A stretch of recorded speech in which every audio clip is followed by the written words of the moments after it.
Hello, we're still with second order low-pass filters, looking at their step response in the case where the two poles are complex. This gives ringing, and in this video I'm going to look at how we can calculate what the maximum value of the overshoot is.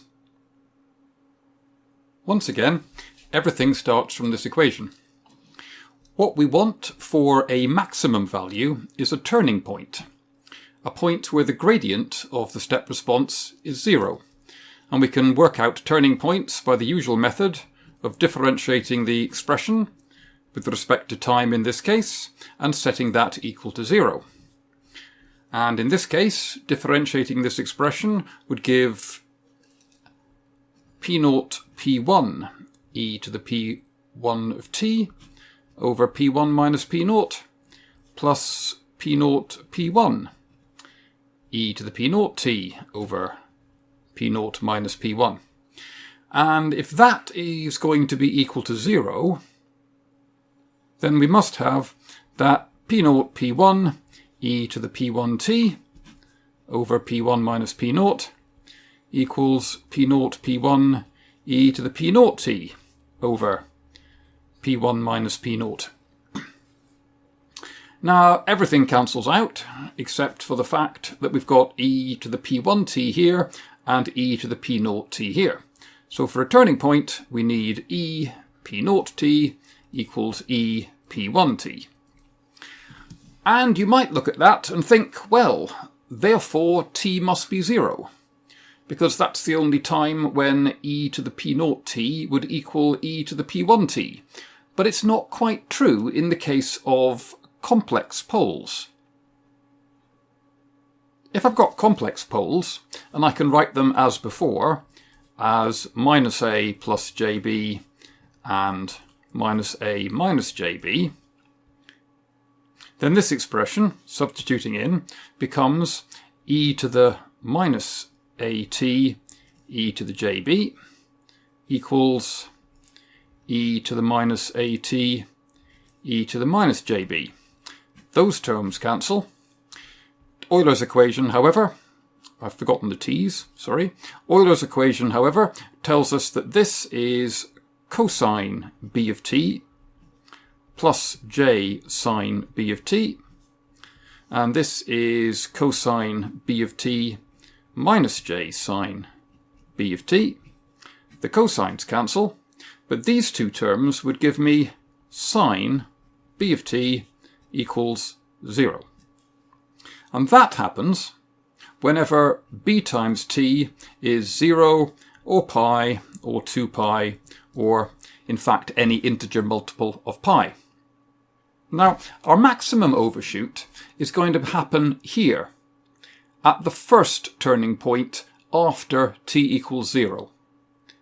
And the first turning point after t equals 0 is going to be this one, t equals pi over b.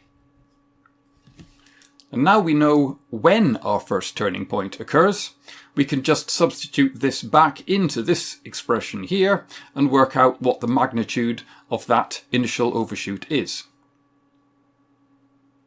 It is, however, easier to go back to this form of the step response, which we derived in the last video, and note that sine of bt would just be sine of pi at this time. So this term here just goes away because the sine of pi is 0. We can then cancel that b with that b, and this term, cosine b of t, would be cosine of pi, and cosine of pi is minus 1. So that would give us this maximum value of our step response is just 1 plus e to the power of minus at. And t we know is pi over b, so 1 plus e to the power of minus a pi over b is the maximum value of our step response.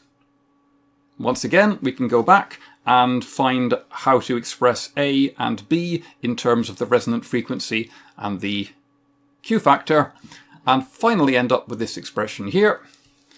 the maximum value of the step response is 1 plus e to the power of minus pi over the square root of 4q squared minus 1. So we would say that the overshoot was just that. It's not a particularly nice expression to work with, but that is what the maths comes up with. One thing you can tell from the expression, though, is what the maximum possible overshoot is. Because as q becomes larger and larger and larger, the denominator here will become bigger and bigger. This will tend to be e to the power of 0. E to the power of 0 is 1, giving us the maximum value of the overshoot is 100%. Or, if you like, the maximum possible value of the step response in a second order low pass system is 2.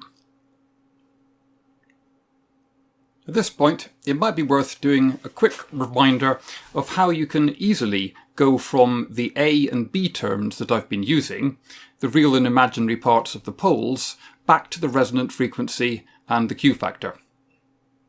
And it comes from the expression that we derived from complex poles back in the frequency response videos, that for complex poles, the magnitude of the poles, i.e. their distance from the origin, is always equal to the resonant frequency.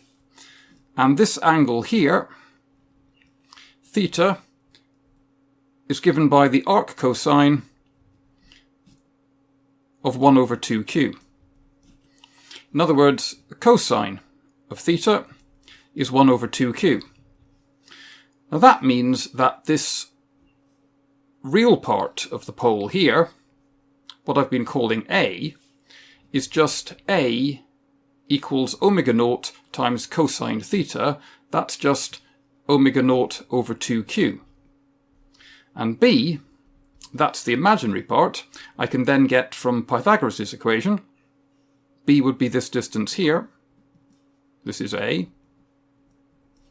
B is the square root of omega naught squared minus A, which is omega naught squared over 2q squared, which is 4q squared.